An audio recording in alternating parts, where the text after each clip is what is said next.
Taste the Daily. உள்ள பட்டீஸ்வரம் கோயிலில் நல்லறம் அறக்கட்டளையின் சார்பில் 15 கோடி ரூபாய் திட்ட மதிப்பீட்டில் புனரமைக்கப்பட்ட தர்ப்பண மண்டபம் கோயில் நிர்வாகத்திடம் ஒப்படைக்கும் முன்பாக நடைபெற்ற மெகா கும்பாபிஷேகம். விழாவில் நல்லறம் அறக்கட்டளையின் தலைவரும் சமூக ஆர்வலருமான SP அன்பரசன் மற்றும் திரளான பக்தர்கள் பங்கேற்பு.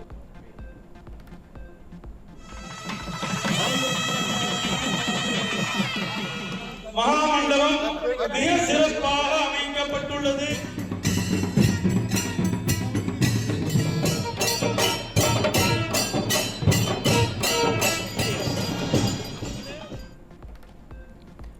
கோவை மாவட்டம் பேரூர் பட்டீஸ்வரர் ஆலயத்தில் நடைபெற்ற கும்பாபிஷேக விழாவில் அதிமுக தலைமை நிலைய செயலாளரும் முன்னாள் அமைச்சருமான SP வேலுமணி பங்கேற்பு. பல்வேறு இடையூறுகளுக்கு மத்தியில் நல்லறம் அறக்கட்டளை சார்பில் மிகச் சிறப்பாக பேரூர் படித்துறை தர்ப்பண மண்டப பணிகள் முடிக்கப்பட்டுள்ளது மகிழ்ச்சியாகவும் பெருமையாகவும் உள்ளதாக பேச்சு. மிக சிரமப்பட்டு முழுமையாகவே இந்த வேலையை என்னுடைய சகோதரர் பார்த்துட்டு இருந்தேன். அப்படி உண்மையாலுமே அது கட்டும்போது மிக சிரமங்கள் இருந்தாலும் கூட இது முடித்து இன்றைக்கி பார்த்து எல்லாத்தையும் சந்தித்து இது ஒப்படைக்கும் போது மிக பெரிய திருப்தியாக இருக்கிறது. இது ஒரு சரித்திர நிகழ்வாக இருக்கிறது. மண்டபம் அமைக்க உதவியாக இருந்த அத்தனை பேருக்கும், குறிப்பாக கோவை மாவட்ட மக்கள் அத்தனை பேருக்கும், இதுக்கு உறுதுணையாக இருந்த அத்தனை நல்ல உள்ளங்களுக்கும் நன்றியை தெரிவித்துக் கொள்கிறோம். சேலம் மாவட்டம் ஆத்தூர் அருகே டாஸ்மாக் கடை ஒன்றில் திமுக காரன் என்னும் அடையாளத்தில் கள்ளச்சாராயம் விற்கப்பட்ட சம்பவத்திற்கு எதிர்க்கட்சித் தலைவர் கடும் கண்டனம். போலீசுக்கு பணம் கொடுத்துதான் விற்கிறோம் என்று கள்ளச்சாராயம் விற்பவன் தைரியமாக சொல்லும் அளவிற்கு கள்ளச்சாராய விற்பனையை நிறுவனமயப்படுத்தியுள்ளதற்கு ஸ்டாலின் மாடல் திமுக அரசு வெட்கப்பட வேண்டும் என்றும் கடும் விமர்சனம். மரக்கான மரணங்களில் இருந்தோ நாட்டையே உலுக்கிய கள்ளக்குறிச்சி கள்ளச்சாராயம் மரணங்களில் இருந்தோ இந்த ஸ்டாலின் மாடல் அரசு ஒரு பாடம் கூட கற்கவில்லையா என எதிர்க்கட்சி தலைவர் எடப்பாடி K பழனிசாமி காட்டம். தமிழ்நாட்டில் நீங்கள் ஆட்சிக்கு வந்தது உங்கள் கட்சி அடையாளத்தை லைசன்ஸாக பயன்படுத்தி சகல குற்றங்களையும் திமுகவினர் செய்வதற்கு தானா ஸ்டாலின் எனவும் சரமாரி கேள்வி. பத்திரிகையாளர்களை துன்புறுத்தக்கூடாது என காவல்துறைக்கு சென்னை உயர்நீதிமன்றம் உத்தரவு. சென்னை அண்ணா பல்கலைக்கழக மாணவி பாலியல் வன்கொடுமை செய்யப்பட்ட வழக்கில் FIR வெளியானது தொடர்பாக பத்திரிகையாளர்கள் தொடர்ந்த வழக்கில் உத்தரவு. அண்ணா பல்கலைக்கழக மாணவி பாலியல் வழக்கின் FIR வெளியான வழக்கில் முதல் தகவல் அறிக்கை எழுதியவரிடம் விசாரணை செய்தீர்களா என உயர்நீதிமன்றம் கேள்வி. சரியான நபர்களை விசாரிக்காமல் நீதிமன்ற நேரத்தை வீணடிப்பதாக குற்றம் சாட்டிய நீதிபதிகள் பத்திரிகையாளர்களின் செல்போனை ஏன் பறிமுதல் செய்ய வேண்டும் என்றும் காட்டமான கேள்வி. விசாரணையின் போது பத்திரிகையாளர்களிடம் ஏன் குடும்ப விவரங்களை கேட்க வேண்டும்?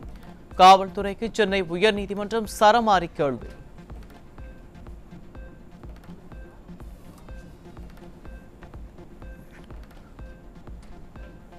அண்ணா பல்கலைக்கழக பாலியல் வழக்கின் FIR வெளியான வழக்கில் பத்திரிகையாளர்களின் செல்போன்களை சட்டத்திற்கு புறம்பாக பறிமுதல் செய்த காவல்துறை மீது ஸ்டாலின் அரசு என்ன நடவடிக்கை எடுக்கப் போகிறது என மக்கள் கேள்வி. சென்னை உயர்நீதிமன்றம் அமைத்த சிறப்பு விசாரணை குழுவினர் பத்திரிகையாளர்களிடம் அராஜகமான முறையில் நடந்து கொண்ட நிலையில் அக்குழுவில் உள்ள காவலர்களை மாற்றி நியாயமான விசாரணை மேற்கொள்ள நீதிமன்றம் முன்வர வேண்டும் என்றும் பத்திரிகையாளர்கள் எதிர்பார்ப்பு. சென்னை எழும்பூர் ஆயுதப்படை வளாகத்தில் மது போதையில் காவலர்களிடையே ஏற்பட்ட மோதலில் ஒரு காவலருக்கு காலில் முறிவு ஏற்பட்டு மருத்துவமனையில் அனுமதி. பாதுகாப்பு வழங்க வேண்டிய காவலர்களே மது போதையில் மோதிக்கொள்ளும் ஆட்சிதான் தமிழகத்தில் நடைபெறுவதாக மக்கள் விமர்சனம். காஞ்சிபுரம் மாவட்டம் ஸ்ரீபெரும்புதூரில் சாம்சங் ஆலை தொழிலாளர்கள் உள்ளிருப்பு போராட்டம். தொழிலாளர்களை மிரட்டி தொழிற்சங்கத்திலிருந்து விலகுவதாக கடிதம் வாங்குவதால் மீண்டும் தொழிலாளர்கள் போராட்டம். சாம்சங் தொழிலாளர்களின் பிரச்சனைகளை சுமூகமாக முடித்துவிட்டதாக மக்களிடம் நாடகமாடிய விடியா திமுக அரசு மீண்டும் வஞ்சிப்பதாக தொழிலாளர்கள் குற்றச்சாட்டு. தொழிலாளர்களை மிரட்டி கட்டாய கையெழுத்து வாங்கும் தொழிற்சாலை நிர்வாகம் மீது ஸ்டாலின் அரசு என்ன நடவடிக்கை எடுக்கும் எனவும் கேள்வி. சிறைகளில் நடக்கும் கொலைகளை முன்கூட்டியே அறிந்து தடுக்க வேண்டிய உளவு போலீசார் மெத்தனமாக இருப்பதாக குற்றச்சாட்டு. உளவு பிரிவில் போதுமான போலீசார் இல்லாததால் கொலை மற்றும் தற்கொலைகளை தடுக்க முடியாத அவலம். சென்னை கிழக்கு கடற்கரை சாலையில் ஜீப் மற்றும் காரில் சென்ற பெண்களை துரத்திய விவகாரம். அந்த இன்னொரு கார் எந்த சாருடையது என்று கேள்வி எழுப்பியுள்ள மக்கள், காவல்துறை எதற்காக உண்மை தகவல்களை மறைக்கிறது என்றும் கேள்வி.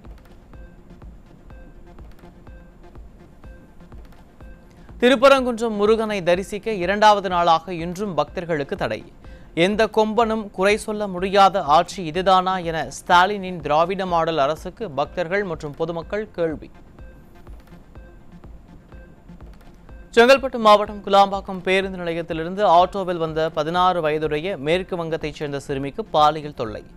சிறுமிக்கு பாலியல் தொல்லை அளித்த மர்ம கும்பல் சிறுமியை கோயம்பேடு அருகே விட்டுவிட்டு தப்பியோடியதாக குற்றச்சாட்டு. மேற்கு வங்க மாநில சிறுமிக்கு பாலியல் தொல்லை கொடுத்த 3 பேரை பிடிக்க முடியாமல் திணறும் விடிய அரசின் காவல்துறை. ஸ்டாலின் ஆட்சியில் சிறுமிகளுக்கு எதிரான பாலியல் அத்துமீறல்கள் அதிகரித்து வருவதாக பொதுமக்கள் குற்றச்சாட்டு.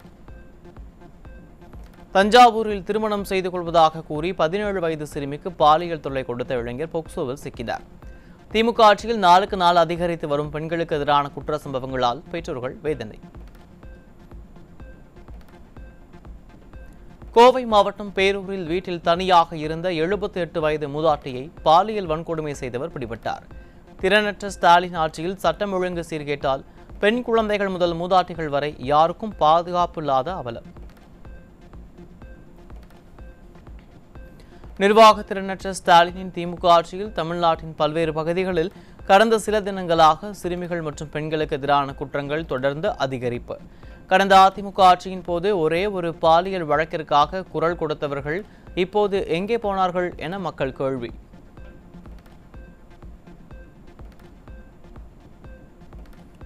அசாம் மாநிலத்திலிருந்து சென்னை பெரம்பூருக்கு ரயிலில் கடத்தி வரப்பட்ட 30 கிலோ கஞ்சா சிக்கியது. நிர்வாக திறனற்ற திமுக ஆட்சியில் வெளி மாநிலங்களில் இருந்து கஞ்சா கடத்தி வரப்பட்டது சர்வசாதாரணமாகிவிட்டதாக மக்கள் குற்றச்சாட்டு. ராணிப்பேட்டை மாவட்டம் ஆற்காட்டில் 1 கிலோ கஞ்சா மற்றும் போதை மாத்திரைகளுடன் சிக்கிய இளைஞர்கள். திறனற்ற ஸ்டாலின் ஆட்சியில் இளம் தலைமுறையினரை சீரழிக்கும் போதைப் பொருட்கள் கடத்தல் அதிகரித்துள்ளதாக மக்கள் குற்றச்சாட்டு. கடலூர் மாவட்டம் காட்டுமன்னார் கோவில் அருகே 7 கிலோ புகையிலை பொருட்களுடன் 2 சிக்கினர். திமுக ஆட்சியில் போதைப் பொருட்களால் இளைஞர்களின் வாழ்க்கை சீரழிந்து வருவதாக பொதுமக்கள் ஆதங்கம். திருப்பத்தூர் மாவட்டம் ஆம்பூர் அருகே குடோனில் பதுக்கி வைக்கப்பட்டிருந்த 30 கிலோ குட்காவுடன் இளைஞர் சிக்கினார். ஸ்டாலின் கட்டுப்பாட்டில் உள்ள காவல்துறை கும்பகர்ண தூக்கத்தில் இருப்பதால் போதை கலாச்சாரம் படுஜோராக நடைபெறுவதாக பொதுமக்கள் ஆவேசம்.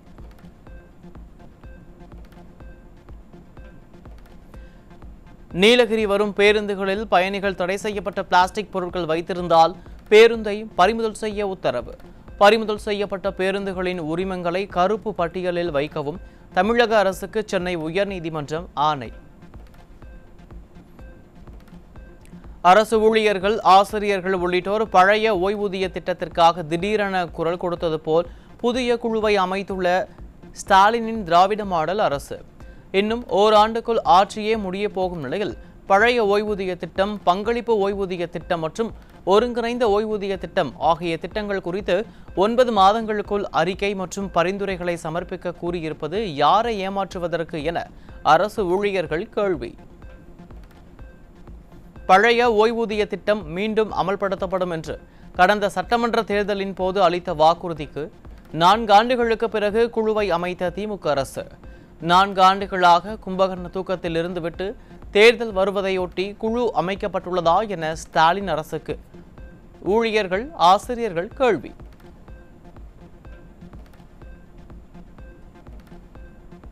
பழைய ஓய்வூதிய திட்டம் உள்ளிட்ட தேர்தல் கால வாக்குறுதிகளை உடனே நிறைவேற்ற வலியுறுத்தி வரும் 25ஆம் தேதி மாநிலம் முழுவதும் போராட்டம். திருச்சியில் நடைபெற்ற ஜாக்டோ ஜியோ ஆலோசனை கூட்டத்தில் முடிவு. வருகிற 14ஆம் தேதி மாநிலம் முழுவதும் தாலுகா தலைநகரங்களிலே ஆர்ப்பாட்ட போராட்டத்தையும் 25ஆம் தேதி மாவட்ட தலைநகரங்களிலே மறியல் போராட்டத்தையும் நடத்துவதென முடிவு செய்யப்பட்டிருக்கிறது. செஞ்சி அருகே அரசு பேருந்தை ஆபத்தான முறையில் இயக்கிய தற்காலிக ஓட்டுநருக்கு போதை தலைக்கேறியதால் பேருந்தை பாதியிலேயே விட்டுச் சென்றதால் பயணிகள் அவதி. விடியா திமுக ஆட்சியில் தற்காலிக ஓட்டுநர்களை நியமித்து மக்களின் உயிரோடு விளையாடுவதாக நடத்துனருடன் வாக்குவாதத்தில் ஈடுபட்ட பயணிகள்.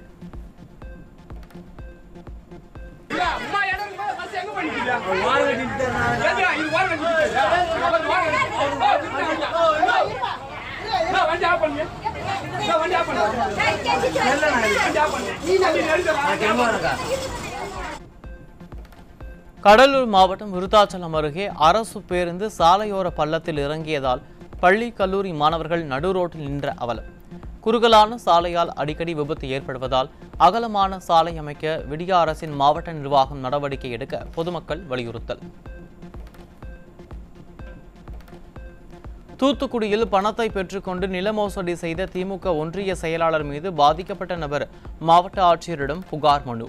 திறனற்ற ஸ்டாலின் ஆட்சியில் திமுகவினர் பண மோசடியில் ஈடுபடுவதையே நோக்கமாக வைத்துள்ளதாக பொதுமக்கள் குற்றச்சாட்டு. காஞ்சிபுரத்தில் மூளை முடுக்கெல்லாம் ஆட்டோவில் சென்று கள்ளத்தனமாக மதுபானம் விற்பனை செய்து வந்த நபர் சிக்கினார்.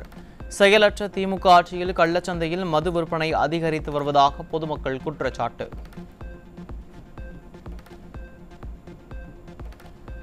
நாமக்கல் மாவட்டம் ராசிபுரம் அடுத்துள்ள அணைப்பாளையம் ஏரியில் குவிந்த ஆயிரக்கணக்கான பறவைகள் ஆர்வத்துடன் கண்டு ரசித்த பொதுமக்கள்.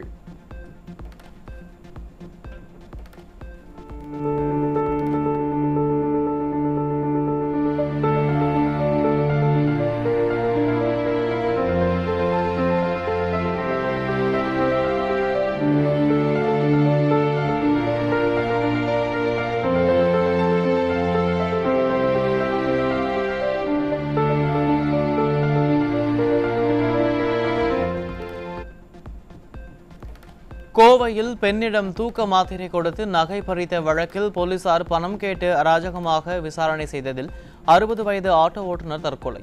குற்றம் செய்தவர்களை விட்டுவிட்டு மற்றவர்களிடம் விசாரணை என்ற பெயரில் அராஜகத்தில் ஈடுபடும் ஏவல்துறையை கண்டித்து உயிரிழந்த பாலகிருஷ்ணனின் உறவினர்கள் சாலை மறியல்.